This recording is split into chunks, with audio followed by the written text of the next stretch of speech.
ইমাম ইবনে তাইমিয়া রাহমাতুল্লাহ আলাইহি আস-সারিমুল মাসলুল এই কিতাবের মধ্যে লিখেছেন যে যে কোন মানুষ যদি আল্লাহর নবীকে কষ্ট দেয়, তাই গালিগালাজ করে, তাহলে আল্লাহ রাব্বুল আলামিন তার প্রতিশোধ নিয়ে থাকেন, আল্লাহ নিজে তার প্রতিশোধ নিয়ে থাকেন।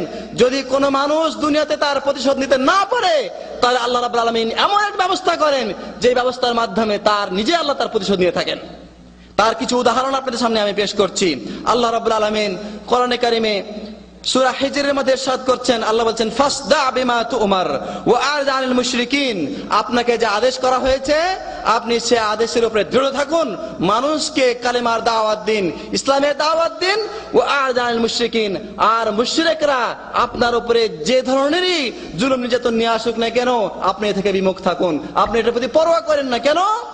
ইন্না কাফাইনাকাল মুস্তাহজিইন, যারা আপনাকে ঠাট্টা করে বিদ্রুপ করে, আমি একাই তাদের জন্য যথেষ্ট, আমি যথেষ্ট। যদি তাদের ব্যাপারে কেউ কোনো প্রতিশোধ না নেয়, তাহলে আমি একাই আল্লাহ তাদের প্রতিশোধ নেব। এই জন্য দেখা যায় যে ইতিহাসের মাঝে যখন কিনা আল্লাহর নবীর বিরুদ্ধে যারা হস্তক্ষেপ করেছে, নবীকে কষ্ট দিয়েছে, তাদের সবাইকে আল্লাহ রাব্বুল আলামিন এই দুনিয়া থেকে ধ্বংস করে দিয়েছেন, তাদের নাম নিশানা মুছে দিয়েছেন। আর যারা কিনা আল্লাহর নবীকে সম্মান করেছে, তাকে শ্রদ্ধা করেছে, কিয়ামত পর্যন্ত তাদের নাম শ্রদ্ধা ভরে, তাদের নাম সম্মানের সাথে উচ্চারিত হতে থাকবে। সম্মানিত বন্ধুগণ, যে সমস্ত কাফের এবং মুশরিক আল্লাহর নবীকে কষ্ট দিয়েছিল, তাদের মধ্যে কয়েকজনের নাম আমরা উল্লেখ করছি। যেমন আবু জাহেলের নাম আমরা সবাই জানি, আবু লাহাবের নাম সবাই জানি। আবু লাহাব আল্লাহর নবীকে যে কষ্ট দিয়েছিল, তার এই কষ্টের বিনিময়ে তাকে লানত করার জন্য আল্লাহ রাব্বুল আলামিন সূরা লাহাব নামে একটি সূরা নাজিল করেছেন। কিয়ামত পর্যন্ত সেই সূরা মানুষ পাঠ করবে এবং তাকে লানত করতে থাকবে। এই দুনিয়াতে তার লানত তো চলতেই আছে মানুষের, সমস্ত মানুষের। কিয়ামতের ময়দানে রোজ হাসরের দিনে তাকে জাহান্নামে নিক্ষেপ করে সেখানেও তাকে কঠিন শাস্তি দেওয়া হবে। হাম্মালাতুল হাতাব ফি জিদিহা হাবলুম মিন মাসাদ, তার স্ত্রী সেই জাহান্নামের মধ্যে কাঠ নিয়ে এসে তাকে শাস্তি বৃদ্ধি করে দেবে এবং তার শাস্তি বৃদ্ধি করে তাকে সহযোগিতা করবে, যেমনকি দুনিয়ায় আল্লাহ নবীকে কষ্ট দেওয়ার ব্যাপারে সে সহযোগিতা করেছিল।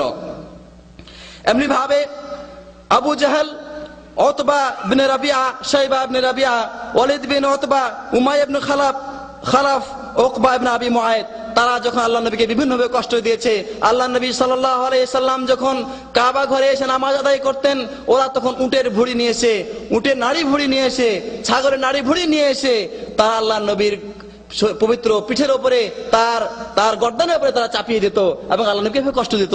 আবু বকর রাদিয়াল্লাহু তাআলা আনহু, কখনো তার কন্যা ফাতিমা রাদিয়াল্লাহু তাআলা আনহা, তারা এসে এইগুলিকে সরিয়ে দিতেন এবং আল্লাহ নবী সাল্লাল্লাহু আলাইহি ওয়াসাল্লাম তাদের বিরুদ্ধে বদদোয়া করতেন। আল্লাহ নবী সাল্লাল্লাহু আলাইহি ওয়াসাল্লাম বদদোয়া করেছিলেন, আল্লাহুম্মা আলাইকা বিকুরাইশ, হে আল্লাহ এই কুরাইশকে তুমি পাকড়াও করো। আল্লাহুম্মা আলাইকা বিআবি জাহাল, হে আল্লাহ তুমি আবু জাহালকে তুমি পাকড়াও করো, তার বিরুদ্ধে প্রতিশোধ নাও। আল্লাহ রাব্বুল আলামিন প্রতিশোধ নিয়েছেন এবং সেই প্রতিশোধের বদলা তিনি বদরের যুদ্ধে করেছেন। হাদিসে রয়েছে আল্লাহ আব্দুল্লাহ বিন মাসউদ রাদিয়াল্লাহু আনহু বলছেন, বুখারী শরীফে বর্ণনা, যে যেই সমস্ত লোকের নাম ধরে ধরে আল্লাহ নবী সাল্লাল্লাহু আলাইহি ওয়াসাল্লাম বদদোয়া করেছিলেন, সেই লোকগুলো বদরের যুদ্ধে সবাই নিহত হয়েছে এবং তাদেরকে সেই বদরের কূপে নিক্ষিপ্ত করা হয়েছে। এই জন্য যে মানুষগুলো আল্লাহ নবীর বিরুদ্ধে, শুধু তাই নয়, আবু জেহেল কার হাতে নিহত হয়েছে?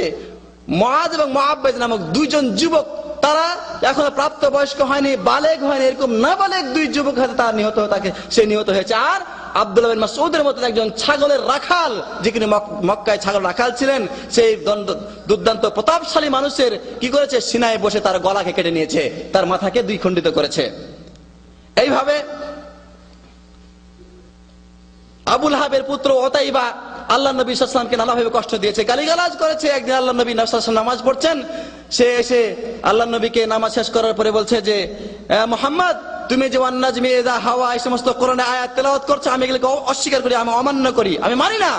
এই কথা বলেছে, আল্লাহ নবীর চেহারা মুবারকে থুতু নিক্ষেপ করেছে। অতঃপর তার নবী যে জামা ধরে টেনে ধরে জামাকে ছিঁড়ে ফেলেছে। আল্লাহ নবী সাল্লাল্লাহু আলাইহি ওয়াসাল্লাম বলছেন, আল্লাহ নবী দোয়া করলেন, আল্লাহুম্মা সাল্লিত আলাইহি কালবাম মিন কিলাবিক, হে আল্লাহ এই লোকের উপরে তুমি একটা হিংস্র পশুকে লেলিয়ে দিও, যে তাকে এই দুনিয়া থেকে ধ্বংস করে ফেলবে। ইতিহাসে আছে, আপনি রাহিকুল মাখতুম পড়েন এবং মুখতাসার সিরাতুর রাসূল পড়েন, সেখানে রয়েছে যে এই উতাইবা তার সঙ্গী সাথীকে নিয়ে কুরাইশদের লোক দলবল নিয়ে ব্যবসার জন্য শাম দেশে সিরিয়া দেশে গিয়েছিল। সেখানে গিয়ে তারা এক জায়গায় তাঁবু গেড়ে রাত অতিবাহিত করার জন্য অবস্থান করেছে। তার আগে তারা দেখেছে যে সেখানে একটা বাঘ, জঙ্গলের আশেপাশে একটা বাঘ হাঁটাহাঁটি করছে। ওটা দেখে সাথে সাথে ওতাইবা বলছে যে আমার আজকে অবস্থা খারাপ, নবী আমার জন্য দোয়া, মোহাম্মদ দোয়া আমার উপরে বদদোয়া করেছে, আজকে আমার হয়তো নসিব খারাপ আছে, আমি ধ্বংস হয়ে যাব। সঙ্গী সাথীরা বলছে যে ওটা হতে পারে না, আমরা তোমাকে সহযোগিতা করব। এই কথা বলে বলছে যে তোমরা সবাই মিলে ঘুমাও, আর ওতাইবাকে আমরা মাঝখানে রাখবো, সবাই যেখানে শুয়ে থাকবে তার মাঝখানে সবার মানে বেষ্টনীর মাঝে তাকে রাখবে, যাতে করে বাঘে কোনো ক্ষতি করতে না পারে। রাত যখন ঘনে এসেছে, সেই বাঘ এসে সবার উপরে লাফ দিয়ে গিয়ে ওতাইবাকে ধরে তার ঘাড় মটকে তাকে বাহিনী থেকে হত্যা করে ফেলেছে। আল্লাহ রাব্বুল আলামিন এইভাবে তার নবীর দুশমনদেরকে দুনিয়াতে প্রতিশোধ নিয়েছেন। এমনি ভাবে তবরানি, বাইহাকি, আবু নুআইম এবং আদিয়া ফিল মুখতার এই সমস্ত গ্রন্থের সনদ হাসান সনদে বর্ণিত হয়েছে যে কয়েকজন লোক আল্লাহ নবীকে সবসময় কষ্ট দিত। আসওয়াদ ইবনে আব্দুল মুত্তালিব, আসওয়াদ ইবনে আব্দে ইয়াগুস, তারপরে আল হারিস ইবনে আত্তার, এমনি ভাবে আস ইবনে ওয়াইল, ওয়ালিদ ইবনে মুগীরা, এই সমস্ত লোকেরা আল্লাহ নবী সাল্লাল্লাহু আলাইহি সাল্লামকে কি করত? কষ্ট দিত। আল্লাহ নবী সাল্লাল্লাহু আলাইহি সাল্লাম তাদের ব্যাপারে আল্লাহ জিবরাইলের কাছে শিকায়ত করলেন যে এই লোকগুলো আমাকে কষ্ট দেয়। আল্লাহ নবী জিবরাইল আলাইহিস সালাম বললেন যে কে লোকগুলো আমাকে দেখায় দেন। এরপরে নবীজি একদিন তওয়াফ করছেন, এমন সময় আল্লাহ নবী দেখাই দিলেন যে এই লোকগুলো আমাকে কষ্ট দেয়। এই ইন্না কাফাইনাকাল মুস্তাহজিন, এই আয়াত তাফসীর ইবনে কাসিরও লেখা আছে এই বর্ণনাগুলো, যে আল্লাহ বলেছেন যে যারা আপনাকে বিদ্রুপ করে কষ্ট দেয় তাদেরকে শাস্তি দেওয়া আমি যথেষ্ট। যখন জিবরাইল আলাইহিস সালামকে আল্লাহ নবী সাল্লাল্লাহু আলাইহি ওয়াসাল্লাম দেখাই দিলেন যে এই লোকগুলো আমাকে কষ্ট দেয়, আল্লাহ জিবরাইল আলাইহিস সালাম বললেন যে ঠিক আছে, এদেরকে ধ্বংস করার জন্য আমি যথেষ্ট। এরপরে তিনি কি করলেন? ওই লোকগুলির শরীরের বিভিন্ন অঙ্গে তিনি ইঙ্গিত করলেন যে এই জায়গায় এই জায়গায় এই জায়গায় তাদেরকে ধ্বংস করা হবে। এমনি ভাবে যে সমস্ত জায়গায় তিনি ইঙ্গিত করলেন, কারো মাথায়, কারো চোখে, কারো পেটে, কারো পায়ে, এই লোকগুলি ঠিক একই সিস্টেমে যেভাবে তিনি ইঙ্গিত করেছেন সেই সিস্টেমে তাদের ধ্বংস হয়।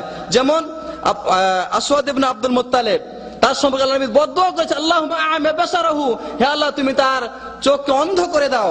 তো একবার সে এক রাস্তা দিয়ে হেঁটে চলেছে, সেখানে একজন লোক কি করছে, ওই যে তীর আছে না, তীর তৈরি করতে করতে হঠাৎ করে একটা তীর ছুটে গিয়ে ওই আসওয়াদের চোখে যে লাগে এবং তার চোখ অন্ধ হয়ে যায়।